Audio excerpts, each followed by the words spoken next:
салому дуруд ба бинандагони шабакаи моҳвораи Паём ТВ. бо дархости зиёди шумо бинандагон дар ин навор бароятон омӯзиш медиҳем ки чӣ гуна бояд ба шабакаи моҳвораии мо пайваст шуд.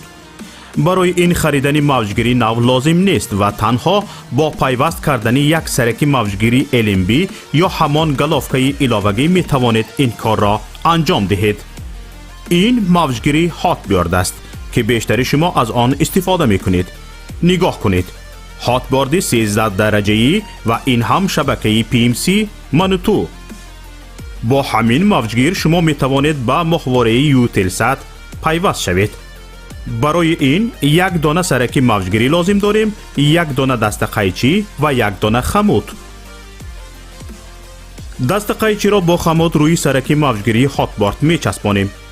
симро бо LMB Ютелсат пайваст ва сипас танзим мекунем.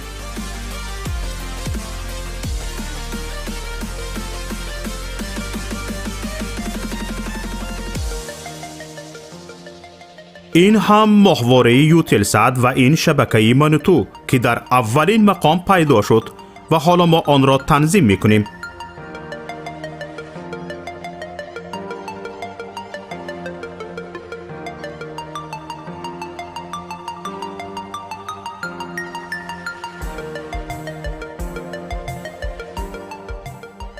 инак моҳвораи Ютелсат танзим шуд ва чуноне ки мебинед фосила байни ҳарду сараки мавҷгирӣ хеле кам аст.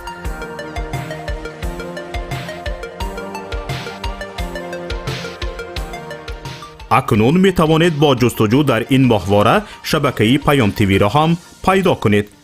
чуноне ки мушоҳида кардед, заҳмати зиёде сарф нашуд ва пайвастанаш ҳам бисёр осон аст. акнун ки ёд гирифтед, ҳар як аз шумо метавонед аз таҷрибаи пайвастан ба шабакаи мо як навор сабт намоед ва ба мо ирсол кунед. беҳтарин навор ба ҷои ин навори мо ҳамчун навори омӯзишӣ истифода хоҳад шуд. мо метавонем барои бехатарӣ садои шуморо иваз кунем. бо мо бошед ва барномаҳои Паём ТВ-ро пайгирӣ намоед. нишонии мо дар моҳвораи Ютелсат. моҳвора Ютелсат 7B، мавқеият 7 дараҷаи шарқӣ، фреконс 11262, суръати нишонӣ 27500, поляризатсия HFEC 5/6.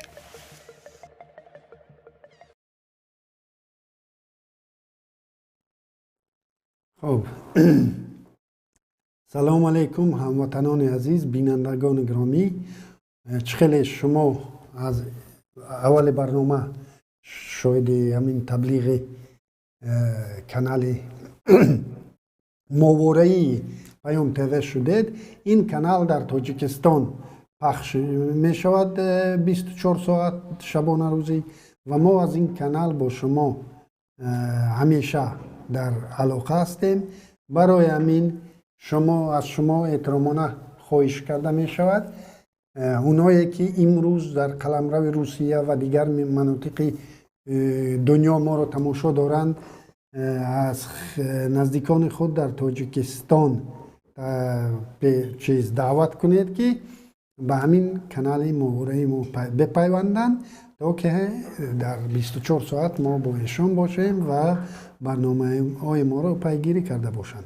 و همزمان ما در کانال یوتیوبی پایمانی ملی تاجیکستان الان پخش مستقیم را همزمان داریم و از شما دعوت میکنم که به این کانال یوتیوبی ابونه شوید و تگمه پسند را نیز فراموش نکنید. با این واسطه این نوار ما در خوب فهرستی یعنی یوتیوب بالاتر می رود و هرچی بیشتر تماشابین ما را تماشا خواهد کرد. از این خاطر فعال باشید. در زیر شرح ها نویسید تا چه اندازه با موقع ما شما موافقید و تا چه اندازه گفته های ما را جانبداری دارید یا برعکس ما را تنقید میکنید. خیلی فعال باشید. لطفاً از تأخیر چی جانبدار ما باشه، چی ضد ما، از تحقیر یکدیگر دست کشید. ما باید یک فرهنگ مکالمه را در شبکه‌های اجتماعی نشان دهیم. هر قدری که شما با نظر من ضد باشید، شما باید تحمل کنید و جانبداران ما نیز منقدان ما را تحمل کرده توانید. و این است شاید یکی از خوب فایده هایی که ما از این شبکه های اجتماعی در بسیار مورد ها معتاد آن هم میشوند آدما، اقلا همین فایده را مییابیم که یک آموخت میشویم در شبکه های اجتماعی و عموما در شبکه ها چخیل مکالمه کردن، چخیل صحبت کردن را. خب اینک برنامه نوبتی ما. هنوز هم به برنامه شنبگی خودمون که من اون رو هر هفته میبرم نام مناسب رو نیافتیم، از شما دعوت میکنم که پیشنهادهای خود رو در شرح ها نویسید. این برنامه هفتگینه چنان گذاشته شود که ما دیگر اون رو نام گرفته بگوییم و هر هفته ما در خب مسئله های داغی هفته صحبت میکنیم و این هفته مسئله های داغ زیاده داشت، ولی چون مسئله داغترین مسئله خاروق و مسئله بدخشان و مسئله خب همین مسئله در طول 2 هفته آخر باقی میماند، ما این هفته هم اختصاص دادیم به مسئله بدخشان را. و هفته گذشته بسیار برادرها از من طلب داشتن که یک نوع جنبست کنم همین مسئله بدخشان رو، یعنی تحلیلی جنبستی کنم. من فرصتم نشد دیگر لیکن شاید خواست خدا باشد که این مسئله هنوز برای جنبست خیلی سر وقتی است. بعد از این فیلم بنام مستنده که یتیموف وود برآورده است، به نظر می رسد که هنوز برای جنبست، برای خلاصگیری واقعه اخیر خاروق خیلی بر وقت است. و امروز من میخواستم درباره یک مسئله با شما صحبت کنم و آن هم در هفته‌نامه SSSR، هفته‌نامه منقورتی SSSR. خب یک مقاله از سیوف میرزا برآمده است که اون رو کمی تحلیل میکنیم و خب در گرد اون صحبت میکنیم و صحبتمون با فیلم مستند یتیموف هم میرود. خب سیوف در این مقاله خود مقالهش نام دارد چی بود؟ جایزه های به پول و پولدار. و در اینجا گلمند از آن است که حکومت تاجیکستان به روزنامه‌نگاران جایزه ارزنده را روا نمی‌بینند، در حالی که به رقاصان و حافظان جایزه های خیلی گران حجم را هدیه میکنند که اونها چیز دارن، هوسمند کنی مبلغی هم دارن و گله از آن کرده است که روزنامه نگاران ندارن. و در اینجا آورده است که در نبرد اطلاعاتی بدخشان اینها ترجیح دادن که در این نبرد فرمای جواب یا فابریکه جواب یتیموف کافی است. و این جناب میگه که خب از اونا انتقاد میکند و میگه که شما خزینه کنید برای نبرد اطلاعاتی با مردم خود، مردمی که مورد تجاوز از طرف مقامات قرار میگیرند. شما بیایید به ما پول دید و ما این را توجیه میکنیم برای مردم. همین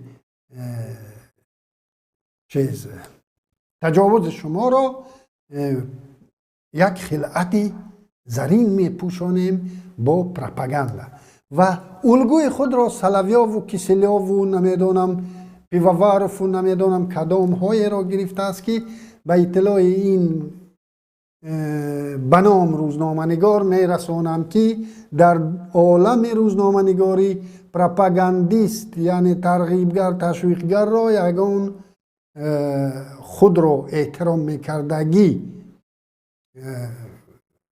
اتحاد روزنامه‌نگاری اونها را روزنامه‌نگار نمیشمارد، ولی این الگوی خود را همانا قرار داده است و از حکومت طلب دارد که برای من اختصاص ده، یک شاید طلب تلویزیون داشته باشد به مانند سلویا و دیگر خیل، من میایم از جنایت های شما دفاع میکنم در مقابل دشمنان شما. و در اینجا بسیار نگران کننده است که روزنامه‌نگار تاجیک که خود را اکثریت روزنامه‌نگاران تاجیک حتی اعتراف دارند که سیاف روزنامه‌نگار خوب است، روزنامه‌نگاران مستقل تاجیک میگم اعتراف دارند و در تگ پستش در تگ مطلبش از این همه ندیدم که کسی از این انتقاد کرده باشد از موقع گیریش. و این بسیار نگران کننده است که ببینید ژورنالیستی که تاجیک طمع‌جویی میکند، طمع میخواهد، یعنی ترغیب به طمع میکند و همکسبان او در زیرنویسش در شرحش یگان نفر به این دقت نمیدید که این مردک مردم رو به زرخریدی دعوت میکند و از افتش از امین خاطر امین توده می آیند و این جانب سنگ پرتایی میکنند که ما یگان خواجه خارجی داریم، ما البته برای امین سنگزنی ها به سوی اینها مبلغ میگیریم و امروز من امین نوار رو میکنم و از اینجا یگان ویدومس را امضا کرده یگان مبلغ رو گرفته میبرایم. یعنی اینها همین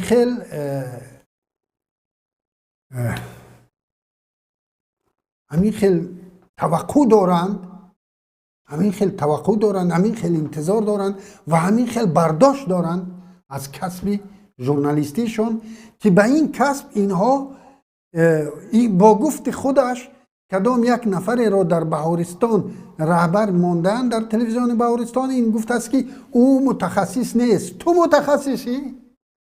یعنی متخصصی تو همان دیپلمات است. تو که به ترغیبگری به سلویاوی دعوت میکنی مگر تو روزنامه‌نگار هستی؟ و همکسبان خود رو 300 نفر میگویی هر سال درباره این مکتب رو این دانشگاه رو ترک میکنند و تخصص روزنامه‌نگاری میگیرند و گم میشوند، نیستند که در مقابل یک بدخشانی آواز بلند کنند، در مقابل بدخشانی هایی که خزینه کلان تخصص دادند به خاطر سیاه کردن حکومت مرکزی تاجیکستان. همین است گفتند.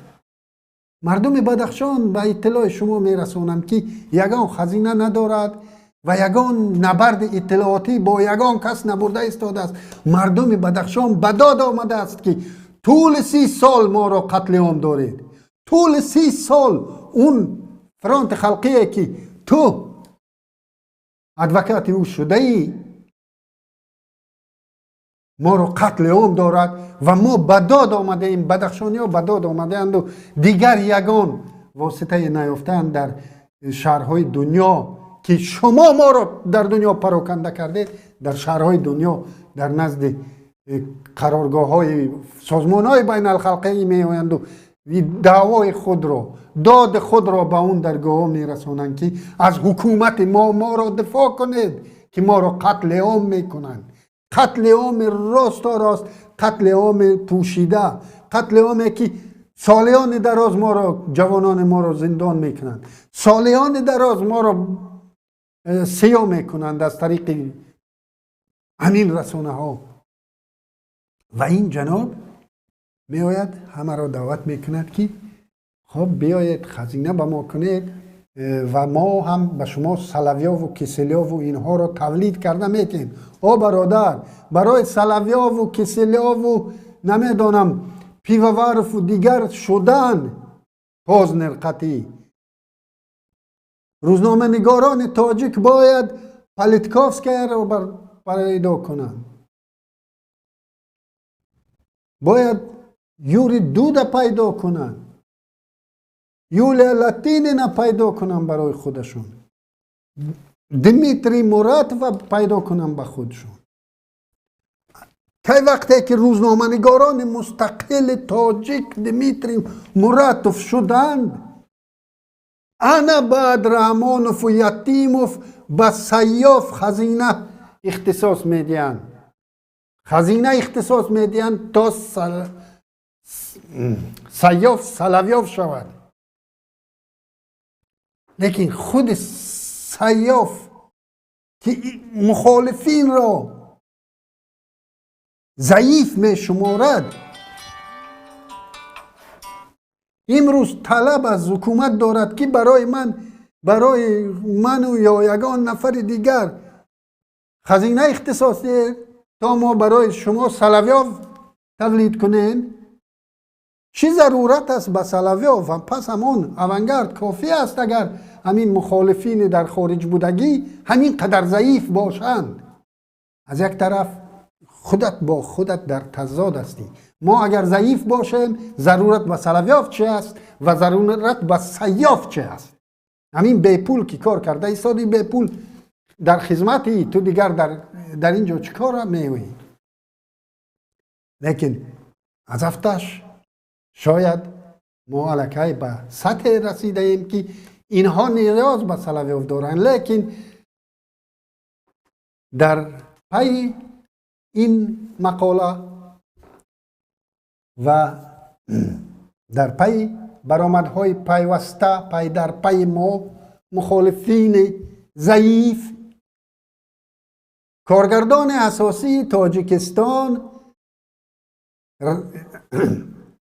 یتیموف، حتی حاضر می گفتم رمضان یتیموف که این تقریبا یک خیل است، رمضان یتیموف به بدخشان می رود و پرسناژ اساسی فیلمی تهمتنامه نوبتی خود را در آنجا خب موظف می کند. پرسناژ اساسی فیلمش یادگار فیضوف را، یتیموف محض به خاطر یادگار فیضوف را، پس زدن یادگار فیضوف به بدخشان رفت، محض به خاطر همین مردم حاضر، حتی روزنامه‌نگاران تاجیک، روزنامه‌نگار تاجیک به این تهمتنامه باور کرده است. حتی پروفسور بدخشانی تاجیک که در یک دانشگاه با نفوذ پروفسور است باور کرده است که یادگار فیضوف چشمش را گشوده است به حصل قضیه. یعنی اینا با اینا این فیلمی که فیلم خیلی سطح پست، البته که یگان کس را متقاعد کرده نمیتواند، ولی این نفرانی که متقاعد شدند اینا خواستند همین چیز باور کردن، اینا خواستند باور کنند و باور کردند به این افسانه. و یتیموف آمد با دو نیت. یکم نیت همون خب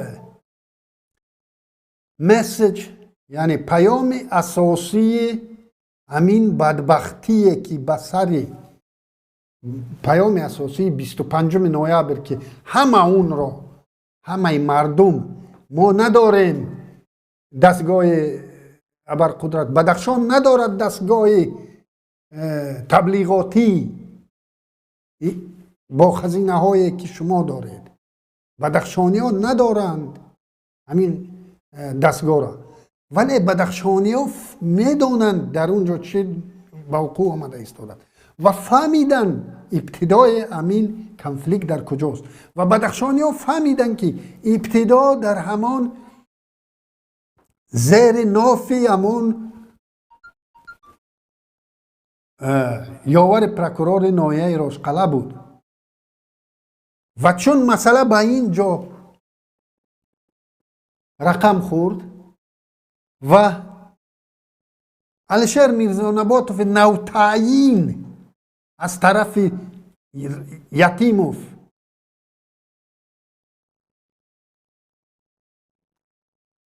بسر قدرت ننشسته خود یتیموف او را گوران آمدند او را نجات دادند. علیشیر نباتزاده را علیشیر میرزا نباتوف را نجات دادند و به خاطر نجات دادن او یک مقصد اینا او را تاجیک دیگر تاجیک سر قدرت امروز هم میگم تاجیک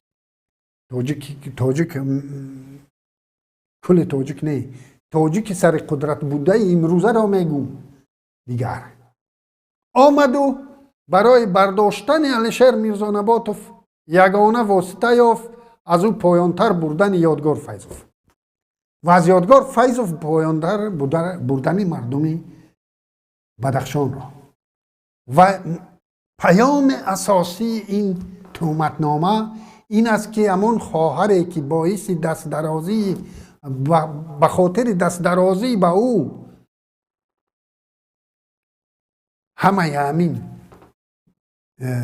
حرج و مرج به وقوع پیوست آمدند و او را متهم کردند او را سبک پا برآوردند به بدخشانی ها گفتند که این خواهر شما است که سبک پا است و به پرکرور زنگ زد 59 دقیقه این پرکرور زنگ نزد به او همگی 1 منوت و چند دقیقه منظورشان پیام فیلمشان پیام تهمتنامه‌شان که سیاف به اون دعوت کرد یعنی کانتر یعنی جنگ نبردی اطلاعاتی و همین دار و دستی همین یتیموف با تمام دار و دستش بر ضد بدخشان بر ضد بدخشانیان مظلوم که امروز مظلومانه کشته شدند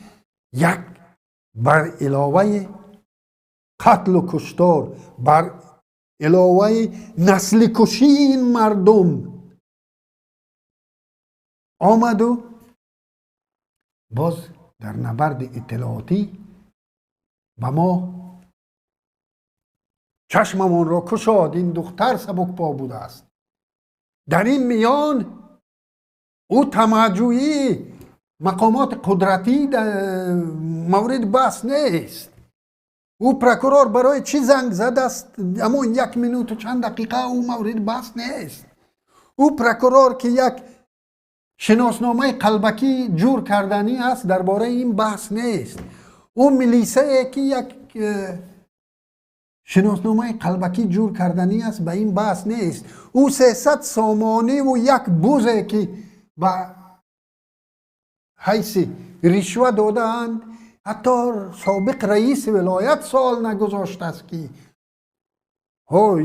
این چه است این فساد اداری است این جنایت بزرگتر از جنایت صادر کرده گلبدین است فساد اداری این آبروی ملت آبروی دولت را پس میبرد و این جنایت ضد ساخت کنستیتوسیونی ما از همین بوز و 300 سوم بود در تمام این قضیه شما آمدید با فیلم خودتان را ما گفته تاجیکا گروزیت کردید جناب یتیموف و دقت کنید اونجا میگن که مصاحبه یادگار فیضوف و بعضی ها بر این باورند که بعضی برادران بر این باورند که یادگار فیضوف مصاحبه داده است و پیشتر داده است. حتی همین خیلی افسانه ها فهم می شوند. قرینه یا کنتکستی همین سخنها را گوش کنید. هرگز این پیش از شهادت گلبدین همین مصاحبه نبوده است. ببینید معاون رئیس مجلس ملی مجلس عالی جمهوری تاجیکستان، شخصی که طبق قانون به روزیگی مجلس ملی مجلس عالی تاجیکستان هیچ کس حق ندارد او را مورد بازپرسی قرار دهد. این تحقیر به دولت تاجیکستان است. این تحقیر به ملت تاجیک است که یک لتنانتک بیاید و یک سیوم نایب پرزیدنت را در جمهوری تاجیکستان. ما از همین مقام بود که در سال 92 اکبرشاه اسکندروف یکی از اجرا کنندگان وظیفه پرزیدنت جمهوری تاجیکستان موقت شد. ما از همین مقام عالی کشور، این مقام عالی کشور را یتیموف با لتنانتک خود آورد و بازپرسی کرد و بازپرسی با شانتاژ کرد و بازپرسی با تحقیر کرد و گشته و برگشته دوبل سیام که کردن. یک تا با نوار میگرفت، یک تا بازپرسی میکرد. من از این بازپرسی ها گذشتگی هم چندین بار در چنین بازپرسی ها بودم. من هر یک حرکت اونجا رو خوب احساس کردم که چخل یادگار فیضوف گپ میزد، او را گیر میکردن و میگفتن نه این خیل نگو، این خیل گو. امروز ما باور حاصل کردیم که یادگار همین حاضر چیزی میگوید همین درست است، همین حقیقت است. زیر فشار یک لتنانتک با دست نگری، با دست نشان داده یتیموف بدخشان را پره در اختیار یتیموف گذاشتن. بدخشان را پره در اختیار یتیموف گذاشتن و یتیموف امروز دوام این فیلم است. سری آینده را انتظار باشید، دور نیست همان روز تا همین فیلم ها به گوش مردم بدخشان و تاجیکستان افسانه ها خوانده نشود. اینترنت بدخشان گشوده نخواهد شد، چون که اینها نمیخواهند که پاسخهای ما را در بدخشان شنود مردم.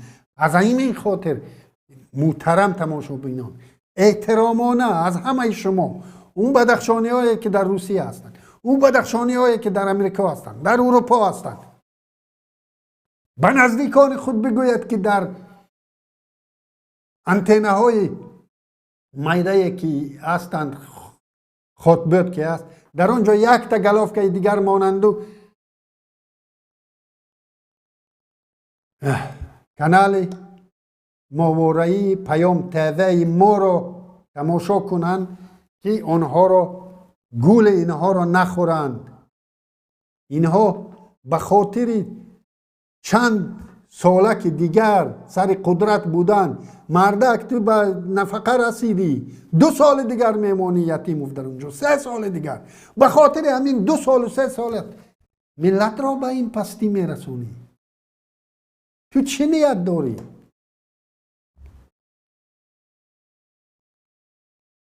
و این اکادمیک رشیدیان که در اینترنت یک فیکش رشیدیان است، یک فیک دیگرش یک زنک است، این آمد در بدخشان سناریوی امین فیلم را طرح ریزی کرد.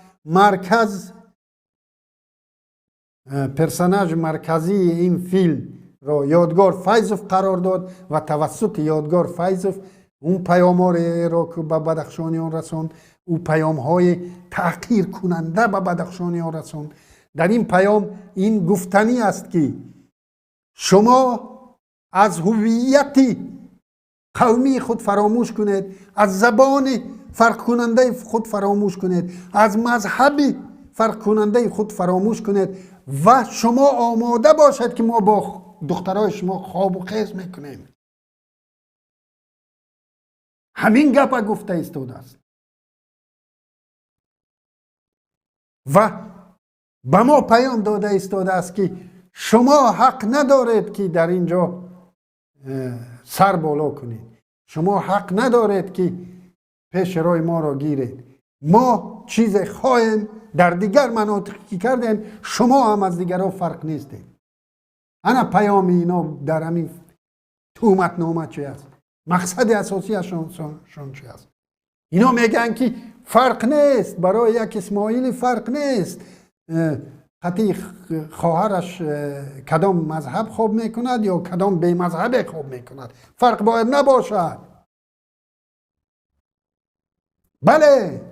بله دختر من با حال اسلام با کسی شوهر نکند، شوهر کردن گیرد، لیکن تحقیر اون کاری که شما میکنید، شما با مناسبت خود اگر همین پرکورورچه واقعا محبت می داشت نسبت او خواهر ما، اگر واقعا عاشقش می بود و بزنی گرفتنی می بود و این را همچون تحقیر به این جوانا نشان دادنی نمی شد، او رابرش یک نمیدانم چی زاده دیگر اساسی گناهگار همان پرکورور نایه است که دست نشانده یتیموف است. او تمام اینستیتوت های دولتی در نایه و ولایت رو غصب کرده است.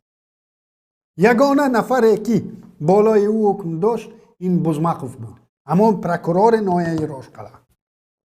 او از این بدتر کارایی میکرد و او را این کارها را رنگی که کینای خراب رئیسرچ دیدگی دمه او انگلیچانان نسبت شتلند ها میکردن، همین کار اینا نسبت بدخشانی ها میکردن و با لبخندی تحقیرآمیز خود باز با بچه ها میگفتن که یه نه ما میکنیم.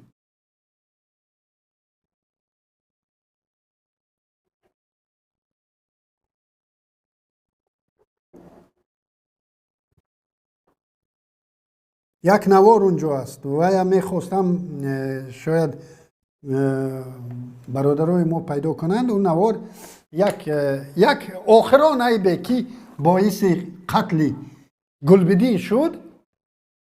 گلبدین آمده است با ماشین، کدام ماشین در زیر بنای کمیته دولتی امنیت ملی در نایه راشقله و موزیکای بلند مانده است. انا گناهش چی بوده است؟ از همه گناه کلانترینه که کرده است به احترامی نسبت مقامات دولتی کرده است. همین بوده است که موزیکای بلند مانده است. تو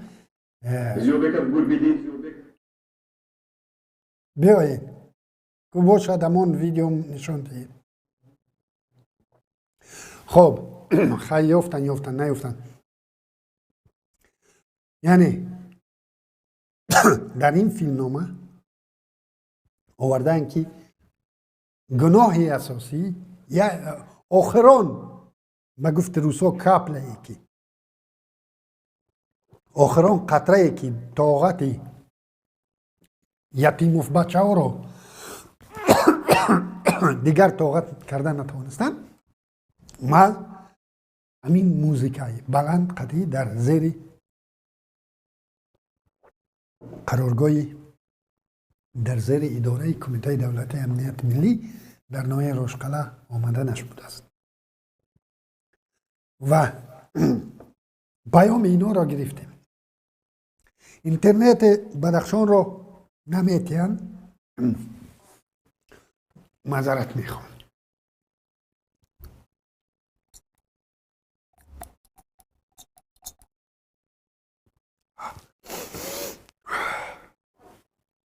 معذرت میخوام، ویدیو پیدا نشد. خب зиёбеков гулбидин зиёбекович амалҳои ғайриқонунии худро идома дода 27 октябри соли равон тахминан соати 22:00 бо автомашинаи тамғаи БМВ бе рақами қайди давлатӣ ба назди шӯъбаи кумитаи давлатии амнияти миллии ҷумҳурии Тоҷикистон дар ноҳияи Рошқалла омада барои иғво бардоштан садои мусиқии автомашинаашро баланд менамояд. ана гуноҳи асосӣ. дигар инро тоқат кардан намешавад. тоқат тоқ шуд, тоқати мақомот тоқ шуд ва ин ҷинояткори хеле хатарнокро бояд аз байн бурд, ба гуфти инҳо безарар кард. ва имрӯз ки инҳо як комиссияи муштаракро гӯё таъсис доданд барои таҳқиқи беғаразонаи воқеа,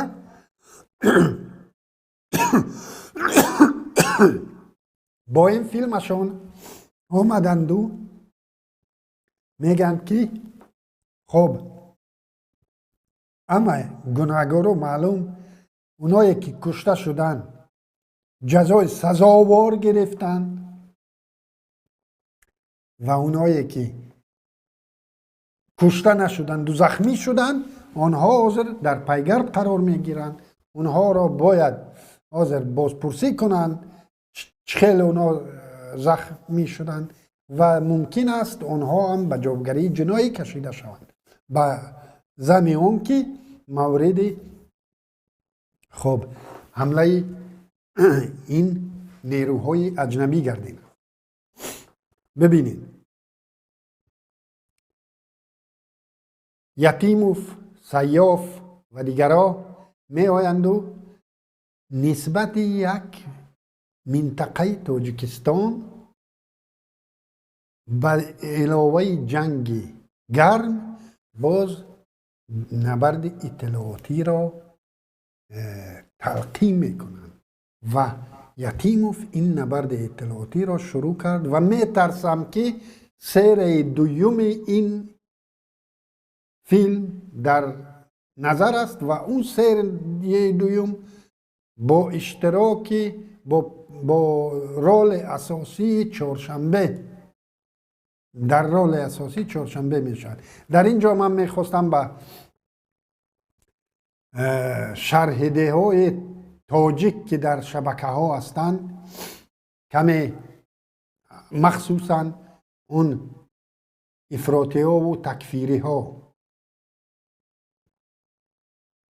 همانایی که چونین شرح همان تاجیکی که چونین شرحه ها می نویسد در مسئله قضیه چهارشنبه، من هرگز همان گفته های بحث برانگیز و همان گفته های چیز چهارشنبه را جانبداری در عمرم نکردم و مرا متهم کردن به ملت بدبینی هیچ کس نمیتواند. لیکن همونهایی که امروز در برای اخراج چهارشنبه شرح ها میمانند در مطلب ها که انا اکنون میبینی، انا اکنون تاجیک در آینه میبینی، به همین نویسنده ها چهارشنبه درست گفت. انا همین ها را در آینه میبینی. او همین ها را در نظر با امیدم که داشت. همین خیلی با گفتی آدین زاده همین خیلی چمارک ها را اینا از ملت من نیستن، اینها از دین من نیستن، چنین چمارک ها را درست گفته است. خود را در آینه میبینی. همینا اینا در آمد گپ، اینا من گفتنی نبودم در این نوار، لیکن مادامی که سری دویم در پیش است و من بران باورم که این سری دوم رو اینها میخوان با اشتراک چهارشنبه به نوار گیرن. من به خاطرم آمد همان کامنتاری ها، همان شرح های این مسلمان های نو برآمد تاجیک که پاسخشون دادم. و ببینید حاضر خب من در اینجا چند نوار رو آماده کرده و ببینید شک و شبهه نیست که یادگار فیضوف در همین نام مصاحبه که ثبت شده است این نشانداد است، این بیانات است، این دپراس است. از اون طرف کدام لتنانتک ششته است، از این طرف کدام نواربردار ششته است. و دقت کنید اینجا نوار خیلی میشود، یعنی به نظر میرسد که نوار اگر کونه می بود، لنت قطعی می بود، کینای کونه می بود، به نظر میرسد که لنت ها رو بریده کلی کرده باشند، لنت بریده کلی کرده باشند. و در آذره هم منتاج که میکنند بریده منتاج میکنند، لیکن به باور من حتی بریده هم نه. و یک گپ میزند این لتنانتکی که ششت است و معاون رئیس مجلس ملی مجلس عالی تاجیکستان را مورد استنطاق قرار داده است. توف بر رویت یتیموف، به خاطر همین انستیتوت دولت میگم توف بر رویت، به خاطر یادگار فیضوف نه، به خاطر معاون رئیس مجلس ملی مجلس عالی جمهوری تاجیکستان توف بر رویت. تو بر این امنیت ملی را و گشته و برگشته او را مجبور میکنن تو چه باید بگویی. حاضر من نوار 7 سال پیش رو که بر ضد من همین مقامات همین امنیت در بدخشان کرده بود و شما در آخر برنامه میمونم و شما شاهد خواهید شد که عیناً همین خیل او وقت اینها اینقدر هنرمند نبودند. حاضر هنرشان خوب شده است، کمی به هنرتر کردند و او تکرارها نآمدند. او ساعت تکرارها هم از تلویزیون بدخشان پخش شدند، یعنی تکرار به تکرار او را یک بار گپ میگد معنی میکنند، بعد گپ دیگر مجبور میکنند او گپ وسیع‌تر گوید، 3 بار امون یک گپ وسیع‌تر و وسیع‌تر کرده اون نوار بریده و بریدگیش هم میمونم. ولی شما همون نوار برآمد الکساندر صادقوف برای تلویزیون بدخشان را پورا تماشا کنید، پورا تماشا کنید و شما میبینید که چه مانندی امان دارد به همین نواری که یادگار فیضوف کرده اند.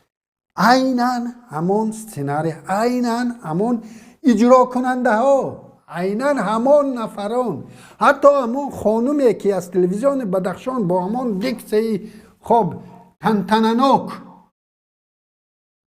میخواند، همین دیکتور تومتنامه یتیموف در مورد بدخشانی هایی که اخیراً نشر شد با همین تنتنه، با همین یعنی شیوه، همین دیکتور هم همین خیل. و چند فیلمی که فیلم خیانت هم بود و باز در وصف در نسبت محمد اقبال بود و در نسبت دیگرها هم که بود، عیناً همین خیل سناری است. حاضر من از کارمندان تکنیکی میخواستم که همون قسمتی که 7 سال پیش الکساندر صادقوف را در مقابل من رو سیاه کردنی بودند، امروز که یادگار فیضوف رو سیاه کردنی نه سیاه کردند، مرا سیاه کردنی بودند در سال 2014. بیایدم رو تماشا کنید و این را با آن مقایسه کنید چه خیلی مانندند. дар рафти гузаронидани чорабиниҳои оперативии ҷустуҷӯӣ 16 июни соли ҷорӣ аз тарафи мақомоти ҳифзи ҳуқуқи вироят шаҳрванди ҷумҳурии Тоҷикистон Содиқов Александр Иброҳимович соли таваллудаш 1983 зодаи шаҳри Панҷакент сокини шаҳри Душанбе ҳамчун гумонбар ба фаъолияти тахрибкорӣ ҷосусӣ боздошт карда шуд. خب این تلویزیون بدخشان در آن روز و ساعت ما با حکومت در گفت و شنید بودیم. من با شیرالی خیرالله هفته یک بار یا هفته دو بار با شیرالی خیرالله یک به یک واو میخوردیم. او همچون رهبری هیئت تفتیشات از طرف حکومت، من همچون نماینده جامعه مدنی او مرا رهبر میگفت، لیکن ما رهبر نداشتیم. او مرا رهبر او جنای مخالفین یعنی جنای جامعه مدنی میگفت. در ما همه یک خیل بودیم، ما رهبر نداشتیم، لیکن با من چنین مناسبت میکرد، میگفت که تو رهبری اون گروهی، من رهبری این گروه، بیا مصلحت کنیم. ما در همین جا در مصلحت ها بودیم، در به گفت روسا پارالل نه همین خیل تهمتنامه ها رو نسبت من میریخت. خود همان شیرالی خیرالله با کمیته دولتی امنیت ملی همراه تماشا کنیم. Я позвонил утром Алиму Шерзамонову, мы с ним договорились о встрече. Встретились с ним в 11 часов в Центральном парке Хорога, Чурбо. Я предложил пойти где-нибудь провести интервью, побеседовать в кафе. Он предложил посидеть в парке, так как сказал, что нет нигде поблизости нормального тихого кафе. Мы разговаривали, я задал ему в основном... Основной вопрос этого исследования заключается в том, что какую роль сыграло гражданское общество, неправительственные организации в урегулировании и предотвращении конфликта в Хороге после событий лета 2012 года. بینید اینجا این یگان گپ دروغ نمیگد، همه چیز در خاطرش خوب نقش بسته است، چون که اینا از پیش من بازداشت کردن و همون ساعت اینا بردن دو چیز کردن، بازپرسی کردن و همه چیز در خاطرش بود. من مطمئنم که این همه گفته های ما را نقطه به ویرگول گفت، لیکن به اونها معقول نشد. در جایهای اینا باز داشتن و گفتن که این خیل بگو، انا دوامش را. То есть он сказал, что если в 2012 году молодежь, например, не доверяла только представителям силовых структур, то после 2014 году стало заметно, что не доверяют не только представителям силовых структур, но также не доверяют представителям власти и представителям различных организаций Агахана. ببینید این دویم دوبل مجبور کردن این رو. همین آوازر دویم دوبل، این سه دوبل داشت و سیم دوبل رو به فکرم نبریدم. ببینید آوازر اینا مجبور کردن همین خیل بگو. این مردک البته که نخواست تومت کند، تا اونجای آورد ملایم تر گفت، لیکن اینا قانع نشدن، طلب کردن نه این خیل نه، این خیل بگو دوام. Он сказал, что это по большому счету упущение гражданского общества, то, что не смогли остановить вот этот процесс радикализации или отчуждения среди молодежи. Вот так прошла встреча с Алимом Шерзамоновым. После этого я должен был встретиться с еще небольшим рядом представителей гражданского общества здесь, в Хороге, с представителями нескольких неправительственных организаций. И после этого я должен был результаты этих встреч записать и передать господину Джону Хезершу, который занимается анализом, который занимается этим исследованием. خب از این خیلی این باید دوام داشت. Когда мы встречались с Алимом Шерзамоновым, он говорил о том, какие изменения произошли в сознании молодежи между 2012 и 2014 годами. Он в основном сказал то, что если в 2012 году молодежь, особенно радикальная часть этой молодежи в городе Хороге, не доверяла только представителям власти, представителям силовых структур, то события 2014, после событий 2014 года, они не доверяют даже Агахану здесь в области.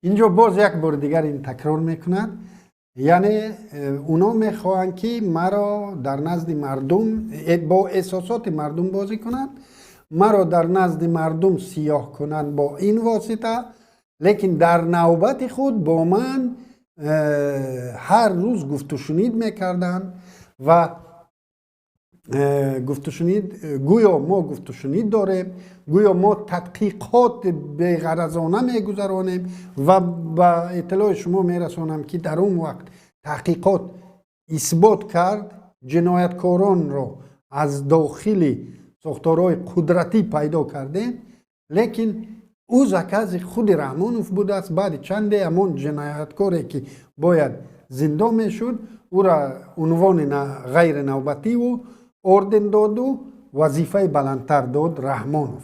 این بود جنرال ناظموف یا نظاموف، در خاطرم نیست، سردار ریاست کارهای داخلی ولایت مختار کوهستان بدخشان.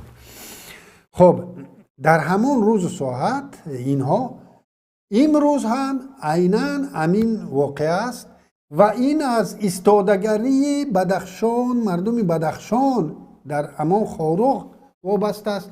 او وقت و ساعت هم مرا همین خلسیا میکردن، در قشلاق به قشلاق رفته نوار میکردند و هر روز در تلویزیون شخصا مرا سیا میکردند، یگان ظاهر را هم سیا میکردند، یگان حزب نهضت را، لیکن اساسا مرا سیا میکردند، ولی در نوبت خود با من گفت و شنید میکردند. امروز عیناً همین کار کرده ایستادن، ما را سیا دارند ولی گفت و شنید با او طرف هست. 6 نفر در هیئت خب تفتیشات هست. اما ایستادگری شما مردم بدخشان خواهد بود که اینها همین فیلم خود را به واقعیت میارند، باز یک مقدار زیاد جوانان بدخشان را داغ سودی میکنند، یا میآیند و رنگ همان سال 2014 الکساندر صادقوف را از بازداشتگاه آزاد میکنند، چون که ایستادگری شما بود مردم خاروق که صادقوف آزاد شد و من در کنار صادقوف 2 کسه زندان نشدیم. محض ایستادگری مردم بدخشان بود. امروز هم همین بهتان نامه در ام وقت با اشتراک نمایندگان جامعه مدنی در تفتیشات صورت میگیرد و باز همون همون انتخاب است. اینها میبینند اگر شما را شکستن توانستند، اینها همون پرونده های ساخته قطعی همه شما را زندان میبرند. اگر شما ایستادگری توانستید، این فیلم با همین خاتمه مییابد. این فیلم را به خارجی ها به خاطر آن نشان میدهند که خودشان جنایت جنگی صادر کردند، جنایت جنگی خود را از این جنایت سفید برارند و ما را در نزد جامعه جهانی سیاه کنند، در نزد مردم دیگر مناطق تاجیکستان بدخشانی ها را سیاه کنند و در اینجا یگان بدخشانی هایی که به گفت اینها در نبرد اطلاعاتی بر ضد اینها ایستاد شده بودند، شما محترم تماشابینان شاهدید که یگان فعال بدخشانی درباره جدا بودن بدخشان از تاجیکستان نگفته است و اینها هر دفعه میآیند و همین افسانه را خودشان میخوانند. اینا میخواهند که ما همین شعار را برداریم و اینها ما را با تمام نیرو از 4 طرف با استفاده از قشونهای چین، چون که برای چین موضوع جدای طلبی بسیار موضوع داغ است و با استفاده از اینها، از روسها، از دیگرها ما را تماما سرکوب کنند. لیکن ما یگان بدخشانی مسئول هنوز در همین به گفت اینها نبرد اطلاعاتی یگان ذره سخن درباره جدایی اندازی جدایی طلبی نگفته است. برعکس اینا میآیند با همین در همین فیلم خود هم میآیند مذهب ما رو تحقیر میکنند، قومیت ما رو تحقیر میکنند، دیگر بودن ما رو تحقیر میکنند و میگویند با زبان یادگار فیضوف به ما میگویند که شما از دیگر تاجیکا هیچ فرق ندارید. ما که در دیگر منطقه ها با خواهرای اونا خواب و خیز داریم، برای یک پرونده اگر پیش ما مردک بیاید زنکش هم میارد اگر ما خواهیم و این در تمام قلمرو تاجیکستان رایج است. شما بدخشانی ها هم فارد نفارد همین را انجام میدید چون که ما قانون هستیم. انا منظور اینا دست کجاست و میدانید در پاسخ به کدام نوار یتیموف دست بکار شد و همین بهتان نامه را چی کرد؟ کارگردانی کرد و به نشر رساند. حاضر من از برآمد پیشترم در زیر این نوار در زیر این چیز در شرح ها ما سیلکه ها میمانیم، سیلکه هایی که ویدیوهایی که ما در رفتی همین تظاهرات های خوروغ 24 ساعت چیز داشتیم، مارافون ها داشتیم و در آنجا برآمد میکردیم، سیلکه هاش رو میمونم. لیکن از آنجا بریده موندم که به خاطر کدام سخنان من، مخصوصا سخنان من که کمیته دولتی امنیت ملی امروزم این ساعت تمام همین سخنان رو گوش دارد و در پاسخ به این یگان عمل میکند، یگان فیلم دیگری رو آماده میسازد در پاسخ به همین گپ ها. حاضر در پاسخ به گپ های پیشتره من که به فکرم 27م گفته بودم یا 28م نوار رو میبینیم. این دو قسمت است، یک نوار رو میبینیم بعد نوار دیگر. خب من شما را میفهمم لیکن حد دارد. من گفتم و باز تکرار میکنم حد دارد. او برادر اگر تو بدخشانی باشی، حتی اگر بدخشانی هم نباشی، امروز یک برادر از ناحیه مومن آباد معاون رئیس ولایت است، من برای مومن آبادی بودنش مشکل اصلا ندارم، من با این برادر شناس هم نیستم. اگر تو هم رئیس ولایت باشی حدی است که از آن پایان باید نماند این نظارت های قدرتی را. حدی است، حدی است، حد دین از حد این روزها از حد گذشتند. بگذار او جنایت قانون ویرانی رو کرده باشد هم همان جوانی که مردهش را 3 روز در تگ فوک رئیس ولایت شهر بود و اینها او رو ندیدند. این همون صد بود، همون حد بود، همون خط مشک بود که از اون عبور کردن باید یک رئیس ولایت به خاطر همون مردم همون ولایت فرق نیست. او بدخشانی در بدخشان باشد یا او مومن آبادی در بدخشان باشد رئیس ولایت فرق نیست. اینها همه شهروندان جمهوری تاجیکستانند و خودت هم شهروند جمهوری تاجیکستان هستی. تفاوت ندارد تو بدخشانی هستی یا مومن آبادی یا دیگری. تو باید همون بریر داشته باشی که از اون مقامات که عبور کرد تو باید جانب مردم گذاری. تو باید جانب مردم گذاری. بگویی که همون جنایتی که همین بچه شهید شده صادر کرده است درباره او آزر گپ نزنید. آزر درباره مرده این گپ میزنید. انا رئیس ولایت چی گپ میزد باید با همون با میتینگ نبرو، با همون قدرتی ها همین گپ ازن. شما درباره 2020 گپ نزنید، شما درباره 25 نوامبر گپ زنید. این چه معنی است؟ این مرده از کجا است؟ انا رئیس ولایت خیلی باید میپرسید. همون استکان قطعی در سر همون بزمقف اونا میزدی تو الشیر میرزا نباتوف با همون استکان که در سر تو در میدان نزنن با یک چیز دیگر. هنه تو باید چکار میکردی؟ چون که در پیشت مرده است، او خطی است که او رو باید عبور نکنن. بعد درباره جنایت کوچکی که اگر هم این جوان سال 2020 کرده بود.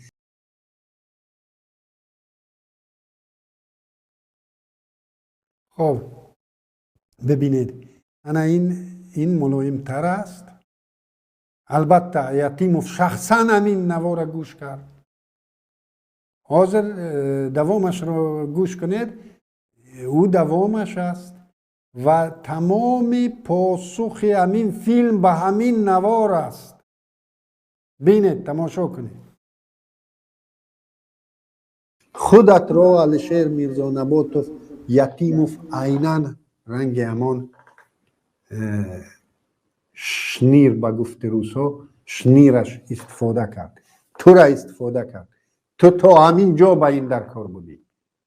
تمام تو را گور کرد همچون سیاستمدار. تو خودت را گور کردی همچون بدخشانی. تو چخیل امروز در بدخشان پگاه در بدخشان چخیل با مردم سلام میکنی و چخیل به حولی مردم فاتحه میدرایی و چخیل به توی مردم همچون یک آدم با اعتبار به توی میوی و بالانشین میشوی.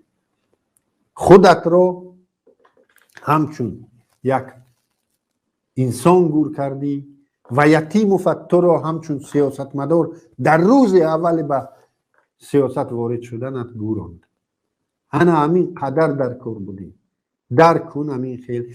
درک کنید همه بدخشانی ها. درک کنید همه تاجیکانی که امروز اینها از شما یک وسیله فشار بالای مردم استفاده میبرند. شما را نوار میگیرند با همان معاش ناچیزی که به شما میتین. دلم تنگ میشود برای شما همه تا. دلم تنگ میشود که شما مظلوم هستید. شما را استفاده میبرند. خب بینید این گفته ها نشانرس بودن. محض همین کار را کردن. محض همین الشیر میرزا نباتوف درست نشانده یتیموف بود است در ولایت و همین الشیر میرزا نباتوف را با همین عملشان شاید همان اجرا کنندگان همین خیل نتیجه که گرفتن شاید آنها یک خودفعالیتی کردند و این در نقشه یتیموف قتل همان جوان نبود. شاید امکانش خیلی پست است لیکن شاید اجرا کنندگان از حد گذراندن و امین الشیر میرزا نباتوف را پادستاوا کردن و این پیام من به نشان رسید.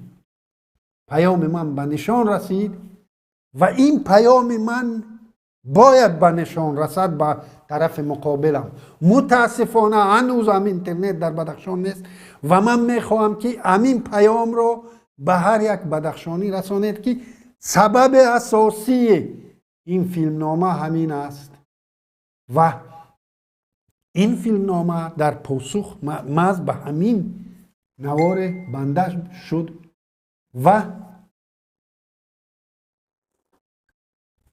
من میخواستم باز یک بار دیگر به تمام اونهایی که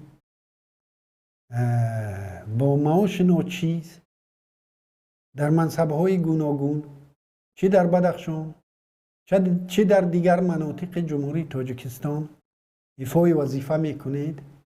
اون چیزی که سیاف میگوید در مقاله‌اش که هستند حتی بعضی هایی که نان حکومت را خورده در نمکدان تف میکنند و امروز که ماد نشده است تظاهر کنندگان خاروخ اونها هم آمدند و این طرف را گرفتند. تحت اللفظ در چیزم نیست، یعنی عیناً نطق عیناً نقل شده نیست، لیکن منظور همین است. یعنی چی؟ یعنی نان حکومت این چی؟ این منقورتی از کجاست؟ نان حکومت وجود ندارد. نان حکومت از کیسه من و شماست. تو که ژورنالیستی که خود را یک ژورنالیست حرفه‌ای میشماری، معلومات تحصیلات عالی داری، همین ندانی که این نان حکومت از کجا پیدا می شود؟ شما، من مراجعتم به شما، تمام نان حکومت میخوردگی ها، لطفاً زندگی انسان را قدر کنید. زندگی انسان نه، زندگی اون سگهای دیدویی که در کوچه ها اونا رو زر میتین، این جوابگری دارد در آخرت. زندگی اون دیگر حیوان هایی که در باغ حیوانات دوشنبه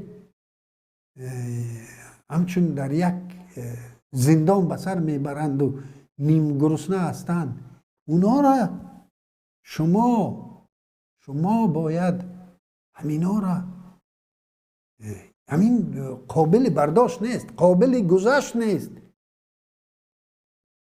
قابل تحمل نیست. چی رسد به زندگی یک انسان؟ در تاجیکستان کلمه جنایتکار را چنان کرده اید که آخر جنایتکار یک اوباش، دو کودک در بازی فوتبال یا بازی والیبال یا در یگان جای دیگر دو جوان جنگ شدن، برای ملیسه و پروکورور ما جنایتکارند. شما شهروندان ملکی، کلمه جنایتکار معنای حق زندگی نکردن او را ندارد. اینا حاضر همین کلمه جنایتکار را در معینه شما چنان جا کردن که بله جنایتکار حساب می شود. اونه که در قانون جمهوری تاجیکستان در کادکس جنایی آمده است و به همان جور آمد، او فرمال جنایتکار است. بله، لیکن کلمه جنایت را شما به این درجه که یتیم‌ها میبردارند، شما ملکی ها نبردارید. آخر جنایتی که جوابگریش 2 سال است، در پیشانیش در چشمش آخران کنترل تیر پراندن و کشتن، بعد شکنجه ها. شاید جنایت برای 2 سال بود، شاید جنایت برای 5 سال بود، لیکن یک کودکی که با همین خیلی مظلومیت شما او را میکشید و بدخشانی هایی که 16 روز امروز در ماتم به سر میبرند، شما امروز با فیلمتان آمده اونها را شانتاژ میکنید، اونها را هراس میافکنید بالاشون، میگید که شما در همون تظاهرات غیر قانونیتان که از طرف گروه جنایت پیشه سازمان داده شده است اشتراک کردید و شما هم نقض قانون جواب میدید. شما نمیخواهید که مردم آزاد نفس کشند. مردم به داد آمد، به همون میدان برآمد. مردم اون چند نفره که شتم خورد، او مردم این بعد چنین قتل ظالمانه، بعد از همون مردخانه همین مرده را گرفتن، کی بود همه چیز را نمیشکست؟ از پیشش کسی که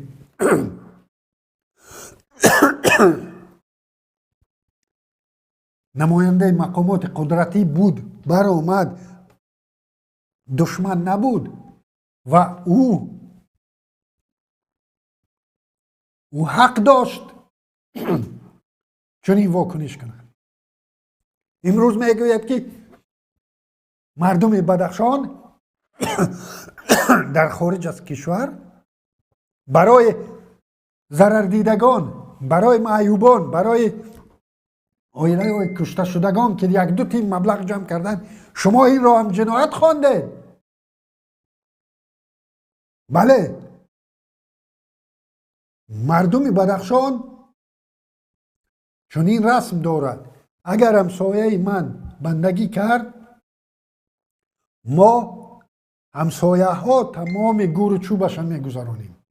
ما از ساعت اول به همون شما مردخانه میگویید، ما غمخانه میگوییم، به همون غمخانه ما از هنوز میت در خانه است و ما در یک ورق پول جمع کنی رو سر میکنیم. چی همسایه، چی خیر شد اقربا و از کفن سر کرده تا آش هفتهش و دیگرش از حساب خویشاوندان و نزدیکانش است. این عنعنه ما است. کشتید ما را، ما در ماتم نشینیم. کشتید ما را، ما رقص کنیم برای شما.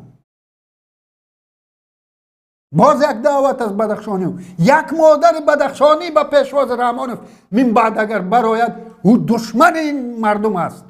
یک مادر بدخشانی، یک مادر بدخشانی. نکنید کار در همین حکومت. اگر همت این باشد از حکومت رفتن، روید از حکومت. شما چخیل باز پگاه برقص و بازی میبراید با گل دسته. شما چخیل با کدام روی این کار میکنید؟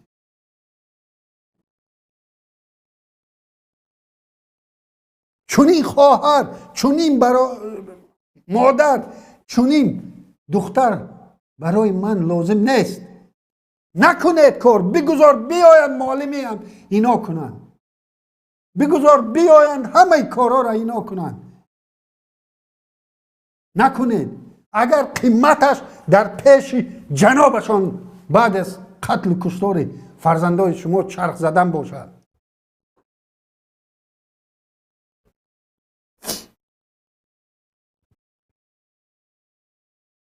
از همین خاطر من بار دیگر از همه شهروندان جمهوری تاجیکستان، نه فقط بدخشانی ها، طلب میکنم که انسان باشید. بین وظیفه، بین معاش ناچیز خود و زندگی یک انسان شما انتخاب درست کنید. یکی خدا باشد. از برخورد شما، از برخورد تاجیکان، 9 میلیون تاجیک، زیایران تاجیک که در چنین روزها شما حرکت‌های همین قاتلان را توجیه میکنید و زبان نمیکشوید و علاوه بر آن باز جانبداری شما میکنید. با چنین خلاصه اومدم که هیچ یک شما ایمان ندارید که یک خدای است و یک آخرت است. درباره رحمان و خدا و دستش کو حاجت گپ نیست. اگر همین خیل ایمان می داشت یک آدمی که روز آخرت است، خدای هست که می بیند، خدای هست که دعای مظلوم را می شنود، اگر همین اعتقاد را می داشتید، تو یتیموف، تو الشیر، تو یادگار فیضوف که امروز نام امامت را به زبان میگیری، اگر ایمان می داشتید و می ترسیدید از روز قیامت نخود پیدا می شد امان крючок برای شما که شما بیایید و از در چنین بهتان نامه سخن کنید. باز دعوت میکنم اونایی که به حیث ملکی در این حکومت کار میکنید، بگذار فرزندای شما از گشنگی بمورن، بگذار نان خوردنی پیدا نکنید، لیکن یک به خود یک حدس زنید که خدا است.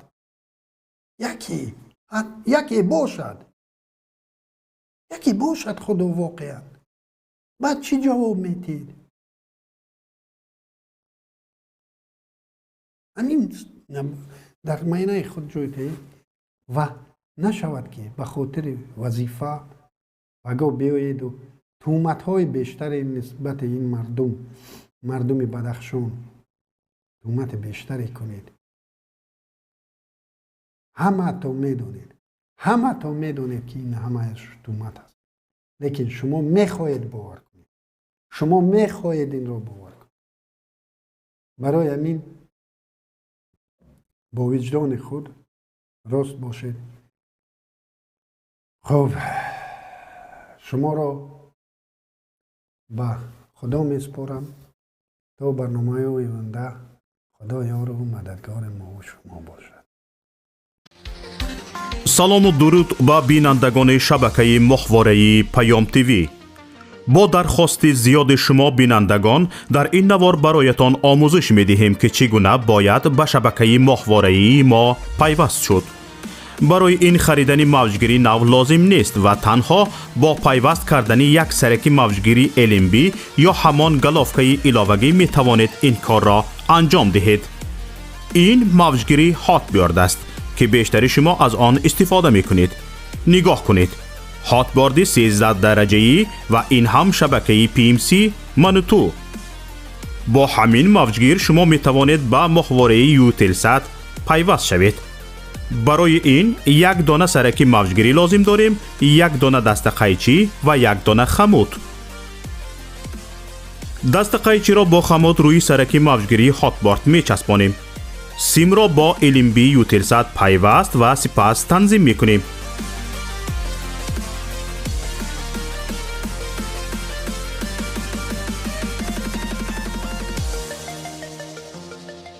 این هم ماهواره یوتلسات و این شبکه منوتو که در اولین مقام پیدا شد و حالا ما آن را تنظیم می کنیم.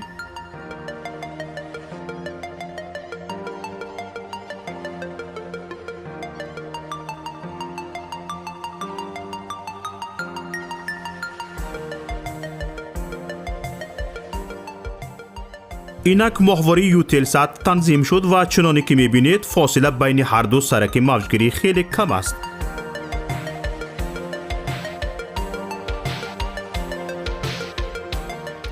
اکنون میتوانید با جستجو در این ماهواره شبکه پیام تیوی را هم پیدا کنید. چنانی که مشاهده کردید زحمت زیاد صرف نشد و پیوستنش هم بسیار آسان است.